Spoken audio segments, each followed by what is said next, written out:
কেন আফসোস করবে? ওগো নবীজি, আমি আপনাকে একটা রাত দিলাম শুধুমাত্র লাইলাতুল কদর। লাইলাতুল কদরি খায়রুম মিন আলফি শাহর। এই রাতে যদি আপনার উম্মতেরা ভালো করে ইবাদত করতে পারে, আমি আল্লাহ পাক রব্বুল আলামিন 1000 মাস ইবাদত করার চাইতে বেশি সওয়াব দান করব। এবার বিশ্বনবী মুহাম্মদ রাসূলুল্লাহ সাল্লাল্লাহু আলাইহি ওয়াসাল্লাম ডাক দিয়ে বলেন, ওগো আল্লাহর পয়গম্বর মুসা, আমি 9 বার পর্যন্ত মহান আল্লাহ পাক রব্বুল আলামিনের দরবারে চক্কর লাগাইলাম, আর আমার যাইতে মন চায় না, লজ্জা হয়। যাই আল্লাহ পাক রব্বুল আলামিন দিয়েছেন, এইগুলা নিয়ে আমি দুনিয়ার জমিনে উম্মতের কাছে চলে যাব। আমার ভাইয়েরা, বিশ্বনবী মন মরা অবস্থায় দুনিয়ার জমিনের দিকে রওনা করেছেন। আল্লাহ পাক রব্বুল আলামিন ডাক দিয়ে বলেন, বন্ধু আমার, কেন আপনার মন খারাপ? আপনার মন খারাপ দেখলে আমি আল্লাহর ভালো লাগে না। ওগো নবীজি, চিন্তা করার কোনো কারণ নাই। 5 ওয়াক্ত নামাজ নিয়ে আপনার উম্মতের কাছে যান। যদি আপনার উম্মতেরা এই 5 ওয়াক্ত নামাজকে ভালো করে আদায় করতে পারে, আমি আল্লাহ পাক রব্বুল আলামিনের আদেশ অনুযায়ী, আপনার সুন্নত অনুযায়ী যদি এই 5 ওয়াক্ত নামাজ আদায় করে, আমি আল্লাহ 50 ওয়াক্ত নামাজেরই সওয়াব দিয়ে দেব। أما بعد فقد قال الله تعالى في كلامه المجيد: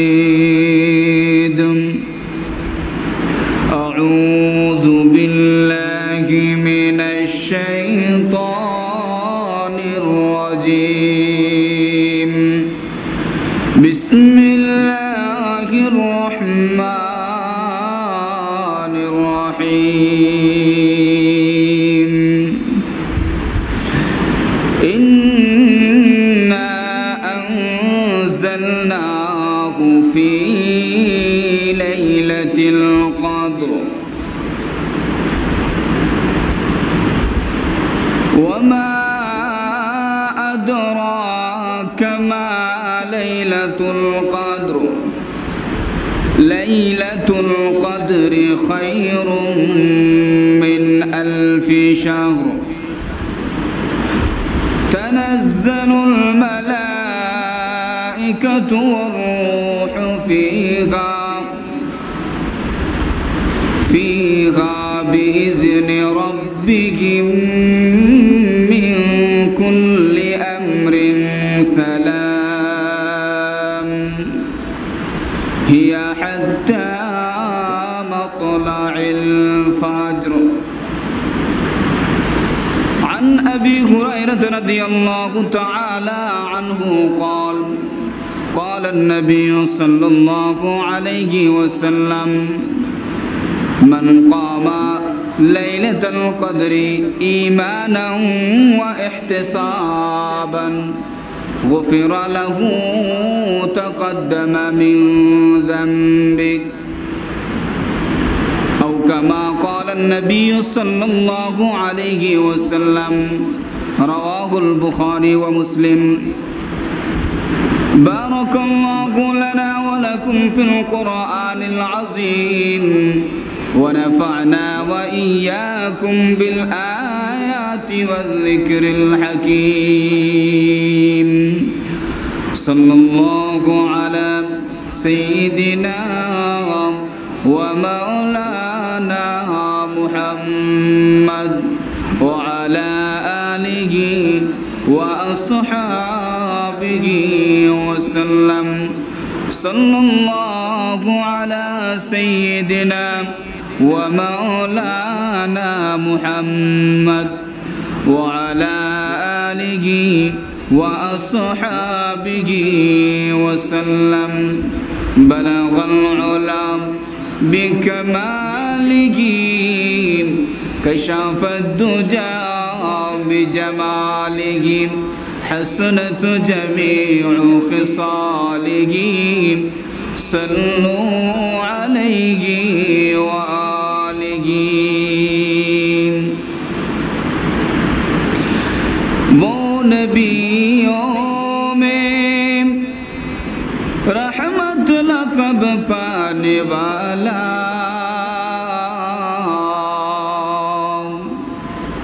मुरादे गरीबों की वाला, खताकार से दरगुजर करने वाला, बदअंदेश के दिल में घर करने वाला, बलगल उलम बिकमालिही कशफद दुजा बिजमालिही हसनत जमीउ खिसालिही सल्लू अलैहि व आलिही।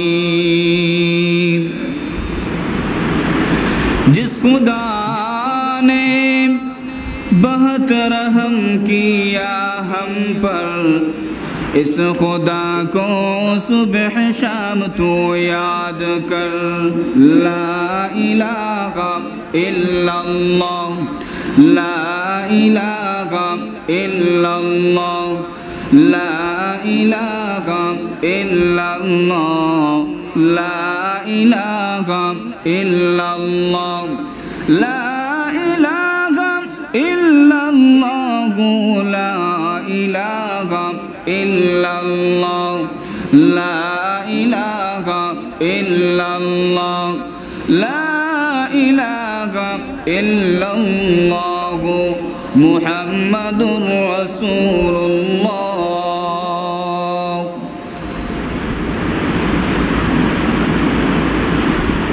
अल्हम्दुलिल्लाह, আল্লাহ পাক রব্বুল আলামিনের অসংখ্য অগণিত শুকর আদায় করে নিচ্ছি এই জন্য যে সর্বপ্রথম আল্লাহ পাক রব্বুল আলামিন আমাদেরকে এমন একটা মুবারক মাসে, এমন একটা মুবারক জায়গায়, এমন কিছু মুবারক বিষয়ে কথা শোনার জন্য আল্লাহ পাক রব্বুল আলামিন আমাদেরকে এখানে সমবেত করেছেন। সর্বপ্রথম আল্লাহ পাক রব্বুল আলামিনের শুকরিয়া মন থেকে আদায় করে নেই। সবাই পড়ি আলহামদুলিল্লাহ। এক নম্বর, আল্লাহ পাক রব্বুল আলামিন আমাদেরকে এমন একটা মুবারক মাসে এখানে বসার তৌফিক দান করেছেন। যেই মুবারক মাস কতটা মুবারক, আল্লাহ রাসূল সাল্লাল্লাহু আলাইহি ওয়াসাল্লামের ভাষ্য অনুযায়ী রমজান মাসে প্রত্যেকটা আমলের গুণগত মান, প্রত্যেকটা আমলের মান 70 গুণ পর্যন্ত বাড়িয়ে দেওয়া হয়। এইরকম একটা মাস হলো রমজান মাস। এই রমজান মাসে আল্লাহ পাক রব্বুল আলামিন তাও আমাদেরকে যেই সেই কোনো স্থানে না, দুনিয়ার জমিনে সবচাইতে উত্তম যেই স্থান, সেই স্থান মসজিদে আমাদেরকে বসে কথা বলার তৌফিক দান করেছেন। আমরা আবারও শুকর আদায় করি আলহামদুলিল্লাহ। রমজান মাসকে 3 ভাগে ভাগ করা হয়েছে। প্রথম 10 দিনকে বলা হয় রহমতের 10 দিন, মধ্যখানে মাগফিরাত, সবার শেষে হলো নাজাত। আমরা চলে এসেছি নাজাতের 10 দিনে। আর এই 10 দিন অনেক গুরুত্বপূর্ণ দিন। এর একটা কারণ আছে, যেই কারণে শেষের এই নাজাতের 10 দিন গুরুত্বপূর্ণ। কারণটা হলো এই শেষের দশকে এমন একটা রাত আছে, যেই রাতের কারণে পুরো রমজান মাসটাই সম্মানী হয়ে গেছে। আজকে এই রাত সম্পর্কেই আপনাদেরকে সামান্য একটু বলার চেষ্টা করব। তার আগে আপনাদেরকে কিছু ভূমিকা স্বরূপ আলোচনা বুঝতে হবে। আপনাদের বুঝার স্বার্থে সংক্ষেপে আপনাদেরকে বলি, আমরা হলাম মুহাম্মদ সাল্লাল্লাহু আলাইহি ওয়াসাল্লামের উম্মত। আর মুহাম্মদ সাল্লাল্লাহু আলাইহি ওয়াসাল্লামের উম্মত সবচাইতে দুর্বল শারীরিক দিক দিয়ে। অন্যান্য আম্বিয়ায়ে কেরামগণের উম্মত যারা ছিলেন তারা খুব শক্তিশালী ছিলেন, অনেক দিন জীবিত থাকতেন, দেহের আকার আকৃতিও অনেক বড় ছিল, কণ্ঠের স্বর অনেক বড় ছিল। কিন্তু আমরা মুহাম্মদ সাল্লাল্লাহু আলাইহি ওয়াসাল্লামের উম্মত, আমরা সর্বশেষ উম্মত। মুহাম্মদ সাল্লাল্লাহু আলাইহি ওয়াসাল্লাম যেইভাবে সর্বশেষ নবী, আমরাও সর্বশেষ নবীর সর্বশেষ উম্মত। এই জন্যে আমরা এখন এমন এক জাতি, আমরা সবচাইতে বেশি দুর্বল মানুষ। যত সময় যাচ্ছে মানুষ শুধু দুর্বল হচ্ছে। আগে 100-150 বছর মানুষ বাঁচত, কিন্তু এখন দেখা যায় বেশিরভাগ 80 বছরে যায় না, 50-60 বছরের ভিতরেই শেষ, শরীরের মধ্যে দুর্বলতা চলে আসে। আমরা এত দুর্বল উম্মত, কিন্তু হাদিস শরীফ এবং কোরআনুল কারীমের ভাষ্য অনুযায়ী আল্লাহ রাসূল সাল্লাল্লাহু আলাইহি ওয়াসাল্লাম এর উম্মতদেরকে এত শ্রেষ্ঠত্ব, এত মর্যাদা দান করেছেন যে সকল নবীর উম্মতদের আগে মুহাম্মদ সাল্লাল্লাহু আলাইহি ওয়াসাল্লামের উম্মতেরা জান্নাতে চলে যাবে। আমরা অনেকেই ঘটনা জানি, হযরতে মুসা আলাইহিস সালাম প্রায় 900 বছর দ্বীনের দাওয়াত দিয়েছেন। 900 বছর দ্বীনের দাওয়াত দিয়েছেন, চিন্তা করেন কত বছর তারা জীবন পেয়েছিলেন। এরকম অনেক ঘটনা আছে, 1000 মাস পর্যন্ত আল্লাহ পাক রব্বুল আলামিনের ইবাদত করেছেন, আল্লাহর রাস্তায় জিহাদ করেছেন। এই যে এতদিন তারা জীবিত থেকেছেন, জীবিত থাকার কারণেই তো তারা আমল করতে পারছে। কিন্তু আমরা জীবন পাই মাত্র 60 বছর, 40 বছর, 50 বছর, 80 বছর, হাইয়েস্ট 100 বছর। এখন দেখা যায় 100-র উপরে যদি মানুষের বয়স যায়, তাহলে সে মারা গেলে পেপার পত্রিকাতে তার নাম আসে, প্রবীণ একজন মুরব্বীর বিদায়। এটা আমাদের কাছে আশ্চর্যজনক মনে হয়। এখন আপনারা বলতে পারেন, আমরা এত কম জীবন পাওয়ার পরেও অন্যান্য নবীদের উম্মতেরা এত লম্বা হায়াত পাইল, কিন্তু দেখা যায় আমরা অন্যান্য নবীর উম্মতদের চাইতে আগে জান্নাতে চলে যাব। এর কারণটা কি? এটা কিভাবে সম্ভব হবে? আল্লাহ পাক রব্বুল আলামিন মুহাম্মদ সাল্লাল্লাহু আলাইহি ওয়াসাল্লামের উম্মতদের জন্য কিছু অফার রেখে দিয়েছেন বিভিন্ন সময়ে, আর এই অফারের কারণে মুহাম্মদ সাল্লাল্লাহু আলাইহি ওয়াসাল্লামের উম্মতেরা অন্যান্য নবীদের উম্মতদের চাইতে এগিয়ে যায়। যেমন আপনাদেরকে 2টা উদাহরণ আজকে দিয়ে আমি মনে করতেছি সময় থাকবে না। এর মধ্যে একটা হলো আমাদের মৌজু, মেইন আলোচনা। এর আগে একটা জিনিস আপনাদেরকে বলি, আল্লাহ কিভাবে আমাদেরকে অফার দেন। দেখেন, বিশ্বনবী মুহাম্মদ রাসূলুল্লাহ সাল্লাল্লাহু আলাইহি ওয়াসাল্লাম যখন মেরাজ রজনীতে আল্লাহ পাক রব্বুল আলামিনের সাথে সাক্ষাৎ করার জন্য গেলেন, তখন আল্লাহ পাক রব্বুল আলামিন ওনার বন্ধুকে খুশি হইয়া কিছু পুরস্কার দিয়েছিলেন। বিশেষ একটা পুরস্কার হলো নামাজ। কি? বিশেষ একটা পুরস্কারের নাম হলো নামাজ। এই নামাজ আল্লাহ পাক রব্বুল আলামিন নবীজিকে উপহার দিয়েছিলেন, হাদিয়া দিয়েছিলেন। আমরা অনেক সময় অনেকের বাড়িতে বেড়াইতে যাই, দেখা যায় কেউ আছে যাওয়ার সময় হাদিয়া নিয়ে যায়, কেউ আবার দেখা যায় যে আসার সময় হাদিয়া দিয়েও দেয়। এই যে হাদিয়া, উপহার, এগুলা ওখান থেকেই চালু হয়েছে। আল্লাহ পাক রব্বুল আলামিন হাদিয়া দিয়েছেন তখনকার সময়ের যুগ উপযোগী হাদিয়া। সেই হাদিয়া হলো কি? নামাজ। এখন আপনারা বলেন দেখি, আল্লাহ পাক রব্বুল আলামিন কয় ওয়াক্ত নামাজ নবীকে উপহার দিয়েছিলেন? এটা জানা আছে? মাশাআল্লাহ। কত ওয়াক্ত নামাজ? 50 ওয়াক্ত নামাজ। বিশ্বনবী মুহাম্মদুর রাসূলুল্লাহ সাল্লাল্লাহু আলাইহি ওয়াসাল্লাম 50 ওয়াক্ত নামাজ নিয়ে ফিরছিলেন দুনিয়ার জমিনের দিকে। হযরত মুসা আলাইহিস সালামের সাথে রাস্তায় দেখা হয়ে গেল। হযরত মুসা আলাইহিস সালাম ডাক দিয়ে বলেন, ইয়া রাসূলুল্লাহ, ইয়া হাবিবাল্লাহ, ও নবীজি, যত আম্বিয়ায়ে কেরাম আল্লাহ পাক রব্বুল আলামিনের সাথে সাক্ষাৎ করতে চাইছেন, যেভাবেই হোক সাক্ষাৎ করেছেন। আল্লাহ পাক রব্বুল আলামিন তাদেরকে একটা হাদিয়া দিয়েছেন। ও নবীজি, আপনাকে মহান আল্লাহ পাক রব্বুল আলামিন কি হাদিয়া দিলেন, আমাদেরকে কি বলা যায়? নবীজি ডাক দিয়া বলেন, আল্লাহর পয়গম্বর মুসা আলাইহিস সালাম, আল্লাহ পাক রব্বুল আলামিন আমাকেও একটা হাদিয়া দিয়েছেন। আরে সেই হাদিয়া হলো 50 ওয়াক্ত নামাজ আমার উম্মতের জন্য মহান আল্লাহ ফরজ করে দিয়েছে। এবার হযরত মুসা আলাইহিস সালাম ডাক দিয়া বলেন, আল্লাহর নবী গো, আমার উম্মতেরা কত সবল ছিল, শক্তিশালী উম্মত ছিল। বনি ইসরাইলের যুগের মানুষেরা কত বড় সড়ো ছিল, এত বড় দেহের অধিকারী ছিল, শক্তি সামর্থ্য বেশি ছিল, হায়াতও বেশি ছিল। কিন্তু তারপরেও আমার উম্মতেরা মহান আল্লাহ পাক রব্বুল আলামিনের দেয়া যত ফরজ ইবাদত আছে সব আদায় করতে পারে নাই, অলসতা করেছে। ওগো নবীজি, আপনি শেষ নবী, আপনার উম্মতেরা সবাই হবে দুর্বল। তাছাড়া তারা দেহের দিক দিয়ে যেমন দুর্বল থাকবে, তাদেরকে শয়তান তত তাড়াতাড়ি ওয়াসওয়াসাও দেবে। খুব বেশি অন্যমনস্ক হবে, অলসতা করবে। এই জন্য আপনার উম্মতেরা যদি 50 ওয়াক্ত নামাজ পায় নিশ্চয়ই অবহেলা করবে। আপনারা এবার বলেন দেখি, 50 ওয়াক্ত নামাজের মধ্যে অবহেলা তো দূরের কথা, এখন 5 ওয়াক্ত নামাজের মধ্যে অবহেলা আছে না নাই? 5 ওয়াক্ত নামাজ সবাই সময় মতো পড়ে? আল্লাহু আকবার।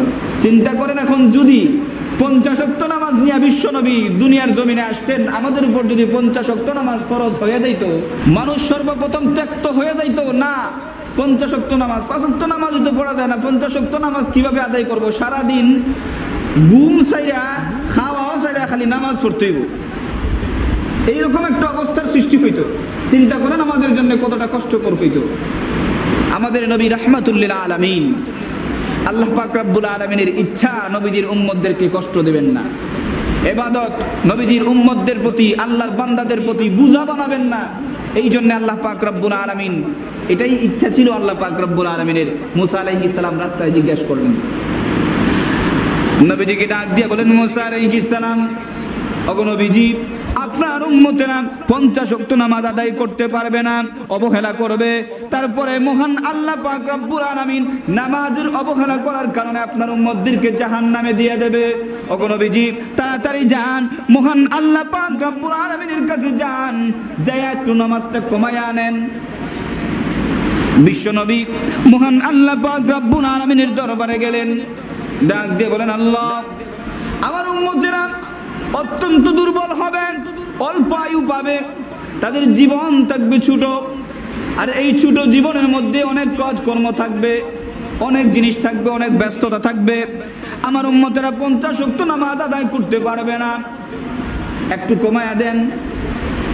আল্লাহ পাক রব্বুল আলামিন বলেন, বন্ধু, আপনি রিকোয়েস্ট করেছেন আর আমি ফেলে দেবো, এরকম হতে পারে না। 5 ওয়াক্ত কমায়া দিলাম। কয় ওয়াক্ত কমাইছেন? বাকি থাকলো কয় ওয়াক্ত? মাশাআল্লাহ, অঙ্ক দেখি এখানেও আছে। 5 ওয়াক্ত কমাইছেন, 45 ওয়াক্ত এখনো বাকি আছে। এই 45 ওয়াক্ত নিয়ে আবার ফিরলেন। মুসা আলাইহিস সালামের সাথে আবার দেখা। হযরত মুসা আলাইহিস সালাম ডাক দিয়ে বলেন, ওগো নবীজি, কয় ওয়াক্ত নামাজ কমায় এনেছেন? নবীজি ডাক দিয়ে বলেন, আল্লাহর পয়গম্বর মুসা আলাইহিস সালাম, মহান আল্লাহ 5 ওয়াক্ত নামাজ দয়া করে কমায়া দিয়েছেন। মুসা আলাইহিস সালাম ডাক দিয়ে বলেন, ওগো নবীজি, আপনার উম্মতেরা 45 ওয়াক্ত নামাজও আদায় করতে পারবে না, আবার দয়া করে যান, কমায়া আনেন। আমার ভাইয়েরা, বিশ্বনবী মুহাম্মদুর রাসূলুল্লাহ সাল্লাল্লাহু আলাইহি ওয়াসাল্লাম এইভাবে একবার নয়, দুইবার নয়, 9 বার পর্যন্ত মহান আল্লাহ পাক রব্বুল আলামিনের দরবারে চক্কর লাগাইছেন। আল্লাহ পাক রব্বুল আলামিন 5 ওয়াক্ত করে শুধু কমাইতেছেন। এখন 9 বার চক্কর লাগাইলে 5 নং 45 ওয়াক্ত নামাজ কমায়া 5 ওয়াক্ত নামাজে নিয়ে আসছেন। এরপরও যাওয়ার সময় মুসা আলাইহিস সালামের সাথে দেখা হয়ে যায়। মুসা আলাইহিস সালাম ডাক দিয়ে বলেন, আল্লাহর নবী গো, এই 5 ওয়াক্ত নামাজেও আপনার উম্মতেরা অবহেলা করে কিনা? হযরত মুসা আলাইহিস সালাম ডাক দিয়ে বলেন, এই 5 ওয়াক্ত নামাজও আপনার উম্মতেরা অবহেলা করবে, যান আর একটু দেখেন কমায় আনতে পারেন কিনা। এবার বিশ্বনবী মুহাম্মদুর রাসূলুল্লাহ সাল্লাল্লাহু আলাইহি ওয়াসাল্লাম ডাক দিয়ে বলেন, ওগো আল্লাহর পয়গম্বর মুসা, আমি 9 বার পর্যন্ত মহান আল্লাহ পাক রব্বুল আলামিনের দরবারে চক্কর লাগাইলাম, আর আমার যাইতে মন চায় না, লজ্জা হয়। যাই আল্লাহ পাক রব্বুল আলামিন দিয়েছেন, এইগুলা নিয়ে আমি দুনিয়ার জমিনে উম্মতের কাছে চলে যাব। আমার ভাইয়েরা, বিশ্বনবী মন মরা অবস্থায় দুনিয়ার জমিনের দিকে রওনা করেছেন। আল্লাহ পাক রব্বুল আলামিন ডাক দিয়ে বলেন, বন্ধু আমার, কেন আপনার মন খারাপ? আপনার মন খারাপ দেখলে আমি আল্লাহর ভালো লাগে না। ওগো নবীজি, চিন্তা করার কোনো কারণ নাই। 5 ওয়াক্ত নামাজ নিয়ে আপনার উম্মতের কাছে যান। যদি আপনার উম্মতেরা এই 5 ওয়াক্ত নামাজকে ভালো করে আদায় করতে পারে, আমি আল্লাহ পাক রব্বুল আলামিনের আদেশ অনুযায়ী, আপনার সুন্নত অনুযায়ী যদি এই 5 ওয়াক্ত নামাজ আদায় করে, আমি আল্লাহ 50 ওয়াক্ত নামাজের সওয়াব দিয়ে দেব। এটা আমাদের জন্য অফার নাকি না? অন্যান্য নবীর উম্মতেরা এরকম কোনো অফার পায় নাই, এরকম কোনো অফার তাদের জন্য ছিল না। তারা 1 রাকাত নামাজ পড়লে 1 রাকাতের সওয়াব পাইছে, কিন্তু তাদের চাইতে আমরা আগুয়া যাই কিলা, এই জন্যে যে আমরা 5 রাকাত পড়লে 50 রাকাতের সওয়াব পাই। এরাই হলো হযরত মুহাম্মদ মুস্তাফা সাল্লাল্লাহু আলাইহি ওয়াসাল্লামের উম্মত। এই জন্যই আমরা সবার আগে থাকি, জান্নাতেও মুহাম্মদ সাল্লাল্লাহু আলাইহি ওয়াসাল্লামের উম্মতেরা সবার আগে থাকবে। এই হলো একটা অফার দেখাইলাম। আল্লাহ পাক রব্বুল আলামিন এইভাবে কিছু দিন রাখছেন, কিছু রাত রাখছেন, যেই রাত্রিগুলোতে আল্লাহ পাক রব্বুল আলামিন যে রাত্রিগুলোতে ইবাদতের মান খুব বেশি বাড়ায়া দেন। যেমন আপনারা দেখেন বর্তমান চলতেছে রমজান মাস, এই রমজান মাসে আল্লাহ পাক রব্বুল আলামিন ইবাদতের গুণগত মান 70 গুণ পর্যন্ত বাড়ায়া দেন হাদিসের ভাষ্য অনুযায়ী।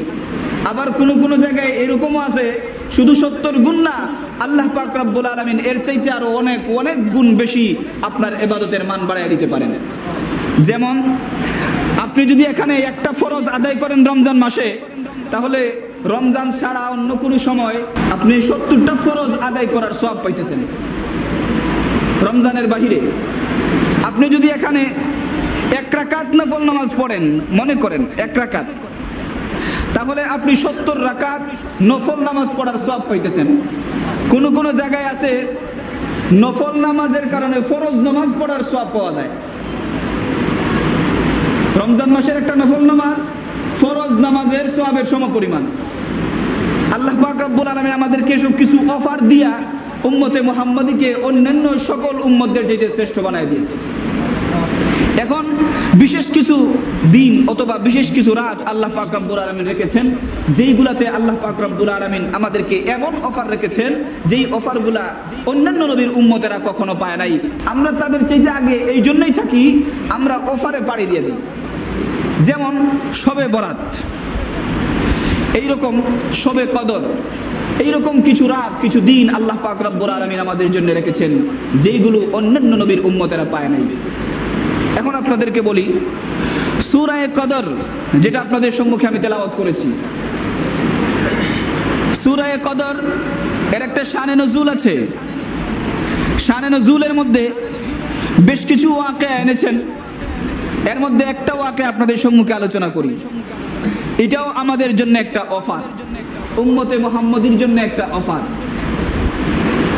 অন্যান্য নবীর উম্মতেরা সারা জীবন ইবাদত করার পরেও এমন কোনো সুযোগ পায় নাই যে এমন কোনো ইবাদত করো যেই ইবাদতের কারণে তোমরা সারা জীবনের গুনাহ মাফ করাইতে পারবা একদিন। কিন্তু আমাদের কাছে এরকম অহরহ চান্স আছে যেগুলোর কারণে আল্লাহ পাক রব্বুল আলামিন আমাদেরকে একবারে পুরা নিষ্পাপ বানায় দিতে পারেন। সূরা কদরের শানে নজুলের মধ্যে নবী আকরাম সাল্লাল্লাহু আলাইহি ওয়াসাল্লাম সাহাবায়ে কেরামদেরকে নিয়ে এরকম বসেছেন, বয়ান করতেছেন, আলোচনা করতেছেন যে বনি ইসরাইলের এক দরবেশ ছিল, এক আল্লাহওয়ালা ছিল, এক আবিদ ছিল। কেউ কেউ নাম উল্লেখ করেছেন সামউন, আবার অনেকে নাম উল্লেখ ছাড়াও বর্ণনা করেছেন। যাই হোক, এই আবিদ উনি এমন আবিদ ছিলেন 1000 মাস পর্যন্ত দিনের বেলায় আল্লাহ পাক রব্বুল আলামিনের রাস্তায় জিহাদ করতেন, দিনের বেলায়, তাও রোজা অবস্থায়। সুবহানাল্লাহ। আপনি পারবেন? অনেকে আছে এরকম বর্তমানে রিক্সা চালায় থাকতে পারে না, সহ্য করতে পারে না, রোজা ভাঙতেছে। কিন্তু ওই আল্লাহর ওলি এমন পয়লওয়ান ছিলেন, এমন আল্লাহওয়ালা ছিলেন, এমন আবিদ ছিলেন, দিনের বেলা জিহাদ করতেছেন তাও আবার রোজা অবস্থায়। জিহাদ কি বুঝেন আপনারা? জিহাদ করতেছেন, কাফেরদের সাথে জিহাদ করতেছেন, কত কষ্টের কাজ, রোজা অবস্থায়। আবার যেই সময় সন্ধ্যা হয়ে গেছে, রাত্রিবেলা হয়ে গেছে, জিহাদ থেকে আসার পরেই অজু টজু কইরা ইবাদতে বসে গেছেন, নফল নামাজে দাঁড়ায় গেছেন, সারা রাত কাটায় দিয়েছেন আল্লাহ পাক রব্বুল আলামিনের ইবাদতে, ঘুম নাই। এইভাবে কতদিন? 1000 মাস পর্যন্ত। কেউ কেউ হিসাব করেছেন 83 বছর 4 মাস 10 দিন। আমরা 80 বছর বেঁচ থেকে বেশ হায়াত পাই, 80 বছর, কেউ আছে 50, কেউ 40, হায়াত না থাকলে তো কেউ জন্মের সময়ও নাই। কিন্তু ওই আবিদ উনি 83 বছর 4 মাস 10 দিন পর্যন্ত শুধুমাত্র দিনের বেলা আল্লাহ পাক রব্বুল আলামিনের রাস্তায় জিহাদ করেছেন, তাও রোজা অবস্থায়। আবার রাত্রে বেলায় আল্লাহ পাক রব্বুল আলামিনের ইবাদত করেছেন। এই গল্প বলতেছেন নবী আকরাম সাল্লাল্লাহু আলাইহি ওয়াসাল্লাম সাহাবায়ে কেরামদের সামনে ওয়াজ করতেছেন।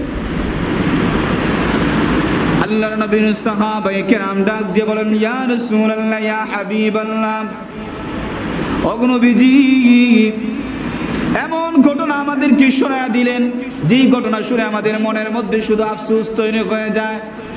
ওগো নবীজি, বনে ইসরাঈলের ওই আবিদ, ওই আল্লাহওয়ালা এতদিন যাবত 83 বছর 4 মাস 10 দিন 1000 মাস পর্যন্ত দিনের বেলায় রোজা রাইখা আল্লাহ পাক রব্বুল আলামিনের রাস্তায় জিহাদ করেছেন, আবার রাত্রি বেলায় আল্লাহ পাক রব্বুল আলামিনের ইবাদতে মগ্ন থাকতেন। রব্বুল আলামিন সঙ্গে সঙ্গে জিবরাইলকে ডাক দিয়ে বলেন, জিবরাইল রে, আমার বন্ধুর মন দুর্বল হয়ে গেছে সাহাবায়ে কেরামের আফসোস দেখে, যাও পুরো একটা সূরা নিয়ে আমার বন্ধুর কাছে চলে যাও। জিবরাইল আলাইহিস সালাম আল্লাহ রাসূল সাল্লাল্লাহু আলাইহি ওয়াসাল্লামের কাছে আইসা নাজিল করে দিলেন আল্লাহর তরফ থেকে, ইন্না আনজালনাহু ফি লাইলাতিল কদর। আল্লাহ পাক রব্বুল আলামিন বলেন, নিশ্চয়ই আমি আল্লাহ পবিত্র কোরআনুল কারীম এই মহান রাত্রিতে, অর্থাৎ শবে কদরের রাত্রিতে আমি আল্লাহ কোরআন নাজিল করেছি। নবীজিকে আল্লাহ পাক রব্বুল আলামিন সম্বোধন করে বলেন, ওয়ামা আদরাকা মা লাইলাতুল কদর। ওগো নবীজি, এই লাইলাতুল কদর কি আপনি জানেন এটা কিসের রাত? এর মহত্ব কতটুকু আপনি কি জানেন? আল্লাহ পাক রব্বুল আলামিন নবীজিকে সম্বোধন করে বলতেছেন। সম্বোধন করে বলার পরে আল্লাহ পাক রব্বুল আলামিন নিজের থেকে উত্তর দিয়ে দিতেছেন, লাইলাতুল কদরি খায়রুম মিন আলফি শাহর। আল্লাহ পাক রব্বুল আলামিন বলেন, ওগো নবীজি, আপনার সাহাবায়ে কেরামদেরকে আপনি গল্প শুনাইছিলেন 1000 মাস পর্যন্ত ওই আল্লাহর ওলি দিনের বেলায় রোজা রাইখা জিহাদ করতেন, আবার রাত্রি বেলা আল্লাহ পাক রব্বুল আলামিনের ইবাদতে মগ্ন থাকতেন। এত ভালো আমল করেছেন, এটা শুনে আপনার উম্মতেরা কেন আফসোস করবে? ওগো নবীজি, আমি আপনাকে একটা রাত দিলাম শুধুমাত্র লাইলাতুল কদর, লাইলাতুল কদরি খায়রুম মিন আলফি শাহর। এই রাতে যদি আপনার উম্মতেরা ভালো করে ইবাদত করতে পারে, আমি আল্লাহ পাক রব্বুল আলামিন 1000 মাস ইবাদত করার চাইতে বেশি সওয়াব দান করব। আমরা অফার চলতেছে কিনা? আমাদের অফার চলতেছে, এই অফারগুলো আমরা অ্যাকসেপ্ট করতে হবে, আমরা এই অফারগুলো নিতে হবে। আল্লাহ পাক রব্বুল আলামিন আমাদেরকে শুধু অফার দিতেছেন। বছরে অনেকগুলো দিন আছে যেগুলো মুবারক, বিভিন্ন কারণে মুবারক হয়েছে। এখন এই মুবারক দিনগুলো আমরা খুঁজে বের করতে হবে। আমরা তো হলাম একেবারে দুর্বল উম্মত, সর্বদা সব সময় ইবাদত করা সম্ভব না। আমাদের অনেক জরুরত আছে, অনেক কাজ আছে। সারাদিন আমরা খুঁজলে দেখা যায় 100%-এর মধ্যে 20%, মাত্র 20% আমরা ইবাদত করতে পারি না। 100 ভাগের 20 ভাগ আল্লাহ পাক রব্বুল আলামিনের ইবাদত করতে পারি না। কোন আশা নিয়ে জান্নাতে যাব? জান্নাতে যাওয়ার আশা অন্তরে কিভাবে আনবো? এখন এই অফারের দিনগুলো অন্তত আমাদেরকে খুঁজে বের করতে হবে। এই মুবারক দিনগুলোতে আমরা বেশি বেশি করে আল্লাহ পাক রব্বুল আলামিনের ইবাদত করতে হবে, এতে করেই আমরা লাভবান হতে পারব।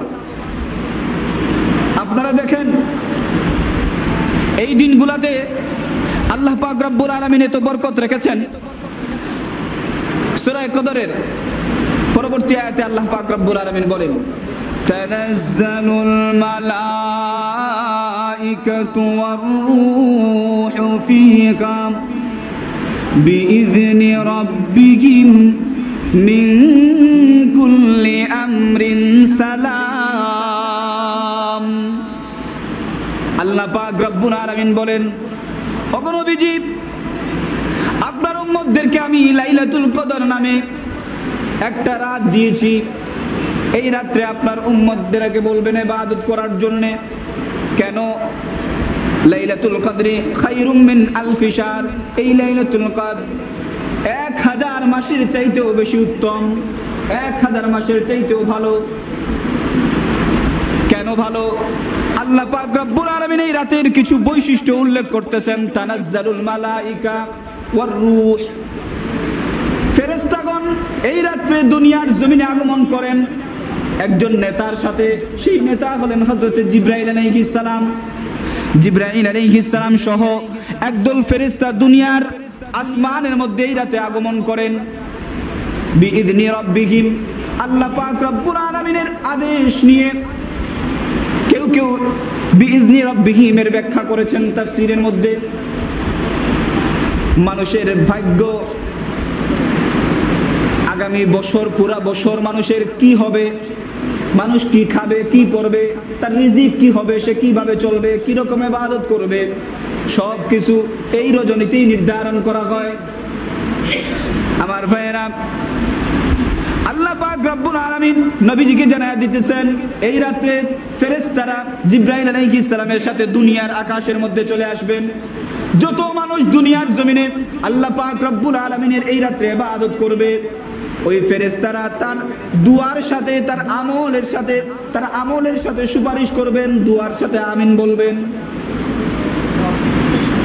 ফেরেশতারা নিষ্পাপ, আমরা গুনাহগার, যদিও আমাদের দোয়া মহান রব্বুল আলামিনের কাছ পর্যন্ত পৌঁছাইতে দেরি হতে পারে, কিন্তু ফেরেশতারা যদি আমাদের দোয়ার উপরে আমিন বলে দেন, ইনশাআল্লাহ মহান রব্বুল আলামিনের দরবারে আমাদের দোয়া কবুল হয়ে যাবে। এই রাত্রে অগণিত ফেরেশতা জিবরাইল আলাইহিস সালামের শেল্টারে, ওনার নেতৃত্বে অগণিত ফেরেশতা দুনিয়ার জমিনে আগমন করেন, দুনিয়ার আসমানে আগমন করেন। কতক্ষণ পর্যন্ত থাকেন তাও সূরার মধ্যে বলে দিয়েছেন, হিয়া হাত্তা মাতলাইল ফাজর, যতক্ষণ পর্যন্ত ফজর উদয় হয় নাই, অর্থাৎ সূর্যোদয় হয় নাই, ততক্ষণ পর্যন্ত ফেরেশতারা দুনিয়ার আসমানে থাকবেন, দুনিয়ায় থাকবেন এবং বিশ্বনবী মুহাম্মদ রাসূলুল্লাহ সাল্লাল্লাহু আলাইহি ওয়াসাল্লামের উম্মতের আমল প্রদর্শন করবেন এবং তাদের দুয়ার সাথে আমিন আমিন বলতে থাকবেন। কতক্ষণ পর্যন্ত? মাতলাইল ফাজর, ফজর পর্যন্ত। এখন তো অনেকে এই রাত্রকে মার্কেটের রাত বানাই ফেলাইছে। এই রাত আগের মতো ইবাদতের রাত এখন থাকে নাই। অনেক সময় দেখা যায় 27 রমজানে আমাদের যেখানে খতমে তারাবি হয়, সেখানে 27 রমজানে খতম শেষ হয়। আর এই খতম শেষ হওয়া পর্যন্ত অনেকে আছে তারাবির কারণে অনেক কাজ করতে পারে না। এখন দেখা যায় 27 রমজানে তারাবি শেষ হওয়ার পরে যেইভাবে হাফিজ সাহেবেরা একটু অবসর পান, ওনারাও একটু অবসর পাওয়া যান, মার্কেটে দৌড় শুরু হয় এই শেষের দিকে 27 রমজানের দিন। অন্য দিন যদি দেখা যায় 12টা পর্যন্ত মার্কেটে পাওয়া যায়, 27 রমজানের দিন আলহামদুলিল্লাহ ফজর পর্যন্ত মার্কেটে পাওয়া যায়। আল্লাহ পাক রব্বুল আলামিন আমাদেরকে হেফাজত করুন। আজকে রাতকে আমরা মার্কেটের রাত বানায় ফেলছি। আবার কারো এরকম অভ্যাস আছে, দেখা যায় 12টা 1টা পর্যন্ত উনি ইবাদত করছেন, 12টা 1টা পর্যন্ত ইবাদত করছেন, কিন্তু ওনার আগে এরকম অভ্যাস নাই। 12টা 1টা পর্যন্ত করার পরে উনি দেখা যায় সেহরির পরে আর মাথা তুল্লা খাড়াইতে পারেন না। সেহরির পরে উনি কিভাবে ঘুমাইছেন, ফজরের নামাজ যে পড়ছেন না, ওনার কোনো খেয়ালই নেই। অনেকের এরকম হয়ে যায়, সারা রাত্রে ইবাদত করলেন কিন্তু ফজরের নামাজ মিস্টেক করে দিলেন। অথচ আল্লাহ রাসূল সাল্লাল্লাহু আলাইহি ওয়াসাল্লাম বলেন, যেই ব্যক্তি জামাতের সাথে এশার নামাজ আদায় করলো এবং সারা রাত সে ঘুমাইল, আবার ফজরের সময় উঠে জামাতের সাথে ফজরের নামাজ আদায় করে নিল, আল্লাহ পাক রব্বুল আলামিন তার নামায়ে আমলের মধ্যে সারা রাত্রি ইবাদত করার সওয়াব লিখে দেবেন। এটাও আমাদের জন্য একটা অফার। সারা রাত ঘুমায়াও ইবাদত করার সওয়াব পাইতেছি, এটা অন্য কোনো উম্মতের জন্য ছিল না। শুধু এটা না, আর একটা অফার নেন। আল্লাহ রাসূল সাল্লাল্লাহু আলাইহি ওয়াসাল্লাম ইরশাদ করেন, যেই ব্যক্তি এই জুম্মার নামাজ আদায় করেছে, জুম্মার নামাজে অংশগ্রহণ করেছে, পরবর্তী জুম্মা আসার পরে যখন অন্য জুম্মায়ও শরীক হয়ে গেল, মাঝখানে যেই সময়টা আছে আল্লাহ পাক রব্বুল আলামিন ইবাদতের মধ্যে কবুল করে নেন। আমরা ইবাদত করতেছি না, কিন্তু আমাদের কিন্তু 24 ঘন্টা আমাদের ইবাদত হইতেছে। এটা আমাদের জন্য সৌভাগ্য, কারণ আমরা হলাম আখিরি নবী মুহাম্মদ সাল্লাল্লাহু আলাইহি ওয়াসাল্লামের উম্মত। এটা আমাদের জন্য একটা বৈশিষ্ট্য, আমাদের শ্রেষ্ঠত্ব। সারা রাত উম্মতে মুহাম্মদী ঘুমায়, কিন্তু ফজরের নামাজ পড়ার কারণে সারা রাত ইবাদতের সওয়াব পায়। আপনারা দেখেন আল্লাহ পাক রব্বুল আলামিন বলেছেন, মা খালাকতুল জিন্না ওয়াল ইনসা ইল্লা লিয়াবুদুন। আল্লাহ পাক রব্বুল আলামিন দুইটা জাতিকে সৃষ্টি করেছেন। এক নম্বর জাতি হলো ইনসান, মানুষ। দুই নম্বর জাতি হলো জিন। আমার ভাইয়েরা, মানুষ এবং জিন জাতিকে আল্লাহ পাক রব্বুল আলামিন ইল্লা লিয়াবুদুন, শুধুমাত্র তার ইবাদত করার জন্য সৃষ্টি করেছেন। এখন চিন্তা করেন, আল্লাহ পাক রব্বুল আলামিন জিন এবং মানব জাতিকে শুধুমাত্র ইল্লা বলে ইস্তেসনা করে বলছেন শুধুমাত্র আল্লাহ পাক রব্বুল আলামিনের ইবাদত করার জন্য সৃষ্টি করেছেন। কিন্তু আমরা আল্লাহর ইবাদত করি, লোকে যে আমরা খানা খাই, বাথরুমে যাই, প্রস্রাব করি, দোকানদারি করি, এইগুলা কি? আল্লাহ যদি শুধুমাত্র আমাদেরকে ইবাদতের জন্য তৈরি করেছেন, তাহলে এইগুলো আমরা কেন করব? আল্লাহর ইবাদতে সব সময় থাকতে হবে। আমার ভাইয়েরা, এইগুলাও হলো মহান আল্লাহ পাক রব্বুল আলামিনের তরফ থেকে আমাদের জন্য অফার। কি রকম অফার? বিশ্বনবী মুহাম্মদ রাসূলুল্লাহ সাল্লাল্লাহু আলাইহি ওয়াসাল্লামের তরিকা অনুযায়ী সুন্নত মাইনা যদি আপনি বাথরুমের মধ্যে প্রবেশ করেন, আপনি যদি আপনার জরুরত সারেন, জরুরত সারার পরে বিশ্বনবী মুহাম্মদ রাসূলুল্লাহ সাল্লাল্লাহু আলাইহি ওয়াসাল্লামের তরিকা অনুযায়ী যদি আবার বাইর হন, সব জায়গায় যদি নবীজির সুন্নত থাকে, আমার ভাইয়েরা, এটা আপনার প্রস্রাব পায়খানা থাকে নাই, আপনার জরুরত থাকে নাই, এটাও ইবাদত হয়ে গেছে। আপনি খাবার খাচ্ছেন, আপনার জরুরত। আপনি ঘুমাচ্ছেন, আপনার জরুরত। এটা আল্লাহর ইবাদত না? কিন্তু আমার ভাইয়েরা, যখন আপনি খাবারের সময় শুরুতে যখন বিশ্বনবীর বাতিয়ে দেওয়া তরিকা অনুযায়ী আপনি খাবার শুরু করবেন, ডান হাত দিয়ে খাবার খাবেন, বিসমিল্লাহ বলে খাবার শুরু করবেন, ডান দিক থেকে খাবার খাবেন, নবীজির যত সুন্নত আছে সবগুলো আপনি পরিপূর্ণভাবে পালন করে যখন আপনি খাবার খাবেন, আপনার এই খাবারও আপনার আল্লাহ পাক রব্বুল আলামিনের ইবাদতে পরিপূর্ণ হয়ে যাবে। আপনি যখন ঘুমাবেন, আপনি ঘুমানোর সময় নবীজির সুন্নত তরিকা অবলম্বন করেন, ঘুম থেকে ওঠার সময় নবীজির সুন্নত পালন করেন। আমার ভাইয়েরা, আপনি ঘুমাইবেন, কিন্তু এই ঘুম আপনার জন্য আল্লাহর ইবাদত হয়ে যাবে। এরকম যদি আপনি নবীর সুন্নত তরিকায় আপনার সব কাজগুলা সম্পাদন করেন, তাহলে কি আর খুঁজলে দেখা যাবে যে আপনি ইবাদত ছাড়া সারাদিন ছিলেন? একটা সময় পাওয়া যাবে না যে সময় আপনি আল্লাহর ইবাদত করতেছেন না। তাইলে আপনি 24 ঘন্টা ইবাদত করতেছেন, যতদিন আছেন ততদিন। নবীজির সুন্নত তরিকায় আপনাদেরকে ইবাদত করতে হবে। যাই হোক, আল্লাহ পাক রব্বুল আলামিন আমাদেরকে এই মুবারক রাত, শবে কদরের রাত, আগামীকালকের পরের দিন রাত, অর্থাৎ কি বার হয়? রবিবার দিনগত রাত। রবিবার দিনগত রাত, এই রাতে আল্লাহ পাক রব্বুল আলামিন আমাদেরকে যেন জমে মন থেকে খালিস নিয়তে শিরিক মুক্ত আল্লাহর বেশি বেশি করে ইবাদত করার তৌফিক দান করেন। সবাই বলেন আল্লাহুম্মা আমিন।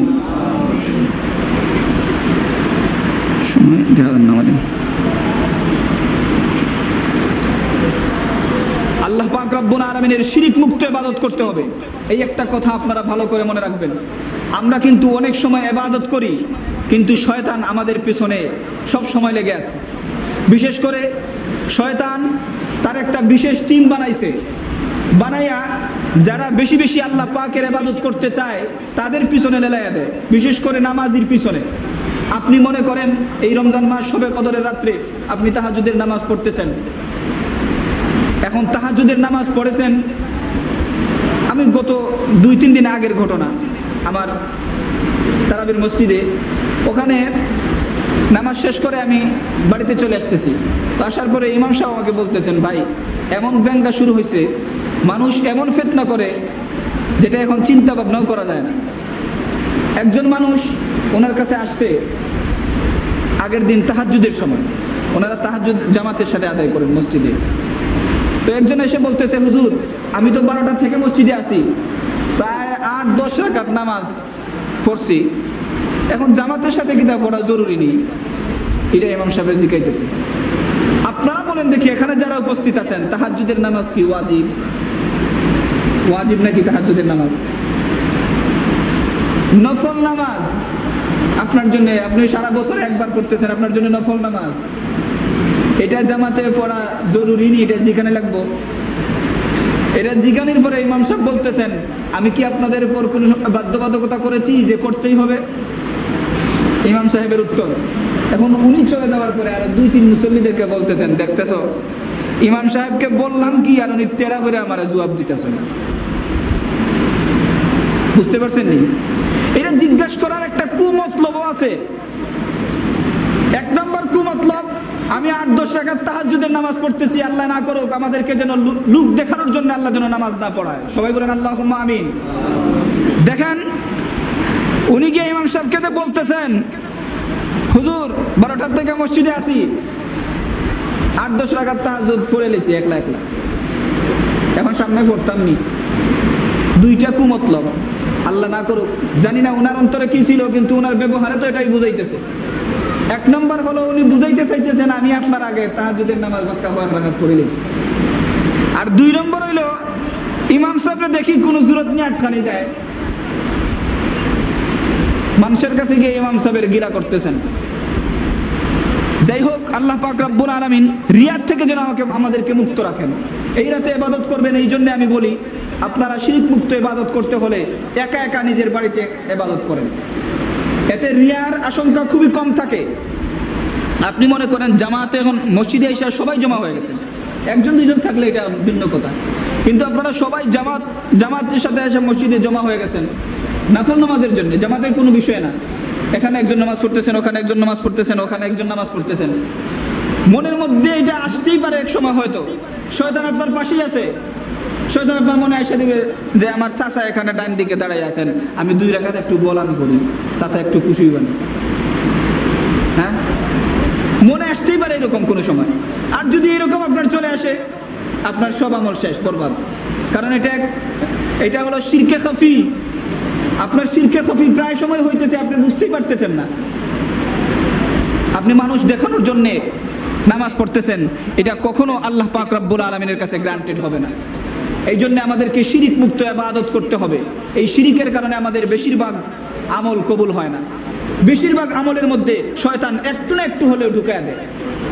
আপনি দেখেন নামাজে এসে দাঁড়াইছেন, আপনি কৃষক মানুষ, জমিনে কাজ করতেছেন, ওখান থেকে চলে আসছেন আজান শোনার পরেই মসজিদে, কিন্তু দেখা যায় মসজিদে আসার পরে শয়তান এসে আপনাকে কুমন্ত্রণা দিয়েছে যে কিরে কুদাল যে রেখাইছ তাইলোর পারো সেগিনো লইয়া যাইব কি, নামাজের ভিতরে কুমন্ত্রণা দেয়।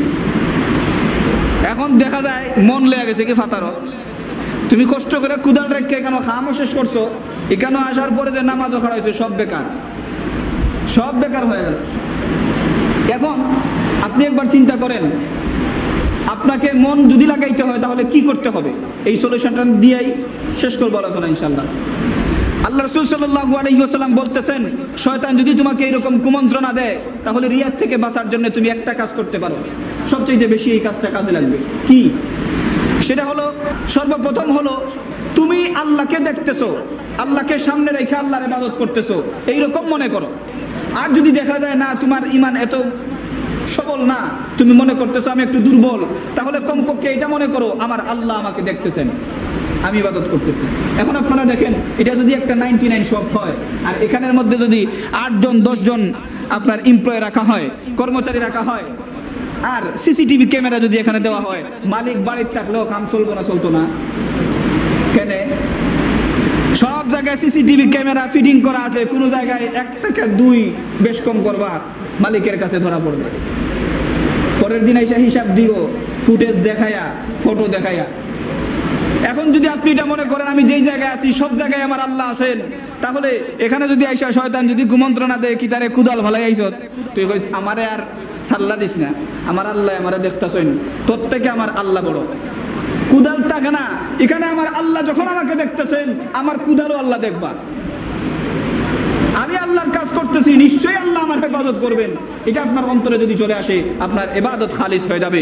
আল্লাহ পাক রব্বুল আলামিন যেন আমাদেরকে খালিস ভাবে শিরক মুক্ত, রিয়া মুক্ত ইবাদত করার, বিশেষ করে এই রাত্রে, শবে কদরের রাত্রে আল্লাহ তাআলার খালিস ইবাদত করার তৌফিক যেন আল্লাহ পাক রব্বুল আলামিন আমাদেরকে দান করেন।